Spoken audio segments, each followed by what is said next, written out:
¿Se acuerdan que ayer les hablé de un personaje que es Fernando Oris de Roa, presidente del 25º encuentro de la Asociación Cristiana de Dirigentes de Empresa? Osiris de Roa es el que dijo que es muy probable que vengan cambios profundos en el funcionamiento de nuestra sociedad para que vuelva a ser productora de bienestar para todos nuestros ciudadanos. Pero cuando ocurran estos cambios imprescindibles tenemos que darnos cuenta de que van a ser dolorosos y onerosos. Esto dijo el presidente de este encuentro de la Asociación Cristiana de Dirigentes de Empresa. En línea con lo que dijo Georgieva, ¿no? Que hay cosas que nos van a doler. O sea, nos están preparando para un acto de sufrimiento aquellos que nos van a propinar el sufrimiento desde ya.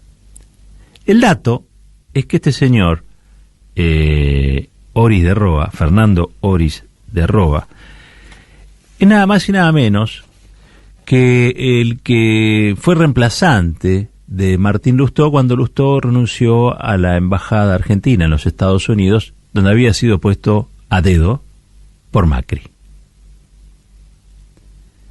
Claro, Oris de Roa es un macrista. Es un empresario macrista, milita el macrismo, pero funge de dirigente cristiano de empresas.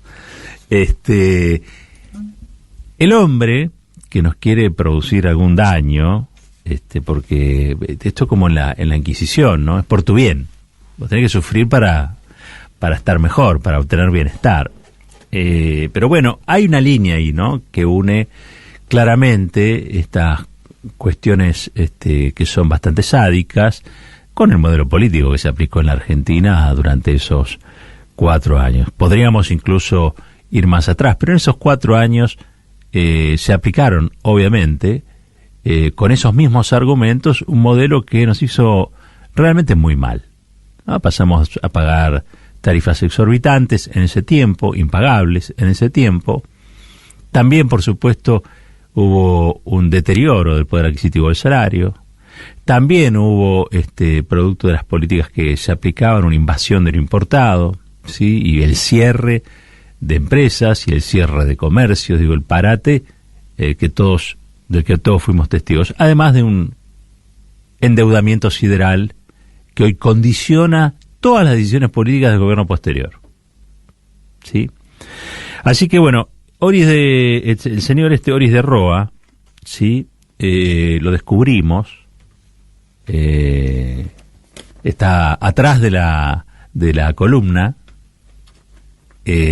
funge como dirigente cristiano de empresas, pero en realidad es un macrista militante. Eso les quería contar simplemente para que tengan registro de la situación. Pero mi tema del día era otro. Mi tema del día es la fusiladora mediática.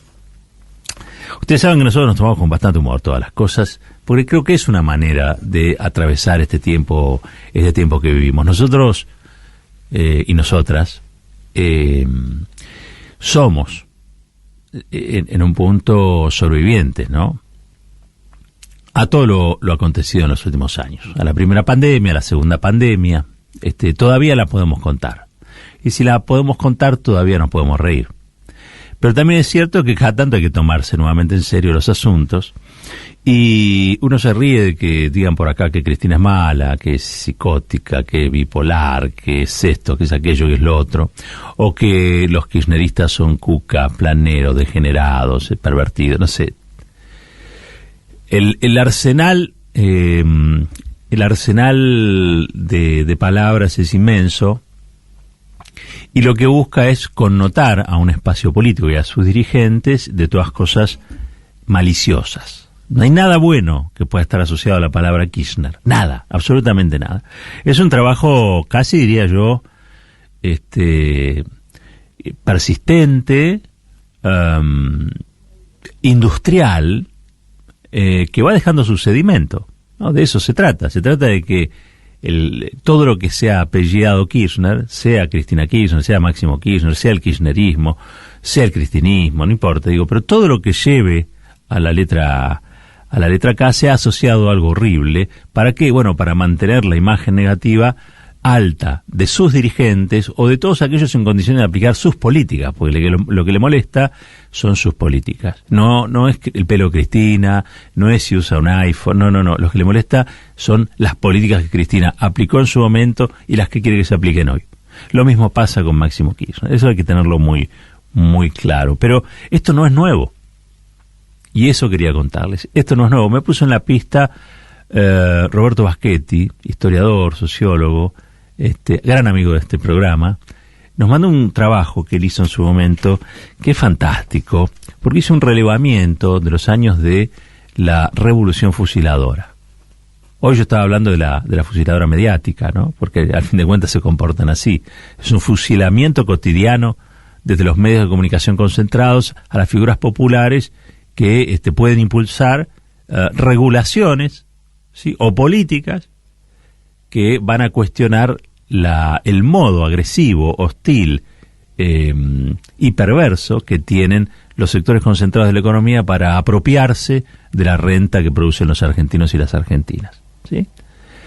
Esto tiene un correlato en la historia, porque si uno se va a fijar en aquella revolución fusiladora, en lo que llamó revolución fusiladora, ellos decían libertadora, pero nosotros le decimos fusiladora, lo que se buscó también fue desacreditar al espacio político y a la dirigencia, que impulsó una serie de legislaciones, de políticas también públicas, que cuestionaron al capital. Alguno va a decir, no, lo combatimos el capital. Bueno, está bien, pero se cuestionó al capital. Perón lleva, como Cristina, alguno se me cayó de espalda, pero lo vuelvo a decir, Perón llevó, como Cristina, al 50-50 en el reparto de capital y trabajo. El producido social se repartió en mitades iguales entre los sectores del capital y entre los sectores del trabajo. Tanto con Perón como con Cristina. No hay ningún otro gobierno que pueda decir lo mismo. De ningún signo ideológico. ¿Sí? Entonces no es casual que se la hora de Cristina ahora, con la fusiladora mediática, y no es casual que durante la revolución fusiladora, allá en el 55, se haya hecho una cosa muy parecida con Perón. Le decía, Roberto Baschetti hizo un trabajo enorme de esos años, en el que fue a revisar los diarios, fundamentalmente la prensa y La Nación, para ver menciones a Juan Domingo Perón o al peronismo. Dice, para los peronistas siempre, según el relevamiento que hizo Baschetti, son tratados de venales, cohechadores, adulones, intrigantes, codiciosos del poder, demagogos, masas ululantes que degradan a la mayoría. Para el peronismo está acusado de ofrecer falsas promesas, declaraciones huecas, rectificaciones temerarias, apostasías sin precedentes, zozobra, angustias, lágrimas, sangre, pobreza, oscuros presentimientos, insidia, mentira, cinismo, sensiblería, insulto, demagogia, explotación de la ignorancia, deshonestidad, perversidad insondable, esta mundial, perversidad insondable, su incoercible depravación moral, la delincuencia política. Así era mencionado el peronismo en los diarios de la Revolución Libertadora. Los diarios y las radios de aquel tiempo supongo que también tomaban o se nutrían de ellos, ¿no? Pero los diarios eran en aquel tiempo la internet, ese tiempo era un punto. Entonces, el peronismo o los peronistas eran asociados a todas estas cosas horribles, ¿no? Porque la verdad, ir caminando por la calle y que alguien diga que tenés una perversidad insondable, es como para retarlo a duelo. Digo, pero lo que sucedía ahí era esa atmósfera justificadora, propiciatoria de la persecución de las personas, de los peronistas y del espacio político. Ahora, el trabajo de Baschetti es impresionante porque a su vez hace el relevamiento de nota por nota de todo ese tiempo. Entonces descubre que, por ejemplo, Perón es mencionado muchas veces asociados con diferentes adjetivos, adjetivos calificativos o descalificativos en este caso. Por ejemplo, en el periodo analizado, que es la Revolución Libertadora o la Revolución Fusiladora, Perón es acusado de déspota en 132 veces o 132 notas, de demagogo en 130, de tirano en 128, de cobarde en 125, de irredimible en 86, de depravado en 80, de perverso en 76, de faccioso en 65, de humillante en 54, de fratricida en 50, de deshonroso en 32, de engañoso en 28, de corruptor en 23, de siniestro en 18, de abominable en 17, de traidor en 9, de padre de la mentira en 8, de indeseable en 4, de sombra siniestra en 1, de regente totalitario en 1, en verdugo en 1 y en alborotador público en 1. Bueno, ya el alborotador público, después de todo eso que se dijeron, es prácticamente de jardín de infantes. Pero todo esto, insisto, es el producido del odio. Es el producido del odio.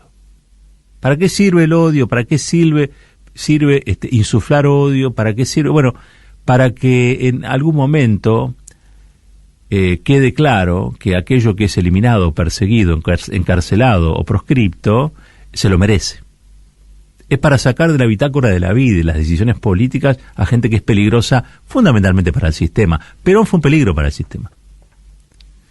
La verdad sea dicha, el 50-50, uno lo piensa como un acto de justicia, pero si lo ve desde un punto de vista codicioso, o de un empresario codicioso, en realidad lo que está viendo es una política pública que impide la acumulación de capital. No, las regulaciones del Estado son intervenciones a mi libertad de ganar todo el dinero que quiera. Y por eso Perón era todo esto. Y por eso el peronismo era todo esto. Y por eso los peronistas eran todo eso. Uno cree que el odio se explica por sí mismo, ¿no? Entonces dice, bueno, prohibieron la mención de Perón, el decreto 4161, lo proscribieron 18 años, y porque había solamente odiadores, no, pero esos odiadores en realidad eran soldaditos de grandes intereses, ¿sí?, de grandes corporaciones, que eran las que dominaban la economía de la Argentina y también su posicionamiento incluso geopolítico, a los que la mención de Perón, el peronismo o los peronistas le representaban o un perjuicio o un peligro. Por eso se los persiguió, por eso se los proscribió, por eso se los impidió mencionar a Perón o Evita, por eso no podían cantar la marchita, por eso durante 18 años la normalidad era una normalidad que no incluía el peronismo, vaya normalidad. Bueno, con el kirchnerismo están intentando lo mismo. ¿Por qué? Precisamente porque también hay una fusilería mediática, que es la que constantemente trata de sedimentar en la sociedad que hay un sector que tiene o recoge o reúne todo aquello que debe ser reprochado, reprobable, perseguido, encarcelado, ajusticiado. Ustedes saben, ocurre con religiones, ocurre con colectivos, ocurre con inmigrantes, ¿no? Digo, siempre ocupan el lugar de la sospecha o el lugar del sujeto a ser perseguido, ¿sí?, que al fin de cuentas es el triunfo de la política del odio. Por eso a mí me parece que no hay que tomárselo tanto a risa, aunque es cierto que a través de la risa uno hace catarsis. Pero cuidado, porque nosotros nos reímos, y nos reímos muchísimo, porque es una forma también de sacarnos la angustia que nos produce. Pero tenemos muy claro cuál es el objetivo, tenemos muy claro qué es lo que están haciendo o lo que pretenden hacer. Y tenemos muy claro que si triunfan ellos, pierde la democracia. Y la democracia no es ni peronista, ni radical, ni socialista, la democracia es la democracia, pero sí es cierto que algunos la tenemos más presente y la queremos defender, mientras otros la vacían, incluso desde adentro. Porque tener negacionistas en el Parlamento es una afrenta a la democracia. Y parece que nadie lo ve, nadie lo dice, a nadie le molesta. Eso se paga. En el país de las madres y las abuelas, eso tarde o temprano se paga, ¿sí? Bueno, nos vamos a seguir riendo, como siempre, pero también vamos a cumplir con una vieja máxima, que es la de estar atentos y vigilantes. Ya sabemos qué es lo que quieren hacer. Si pretenden que los dejemos, me parece que se equivocan.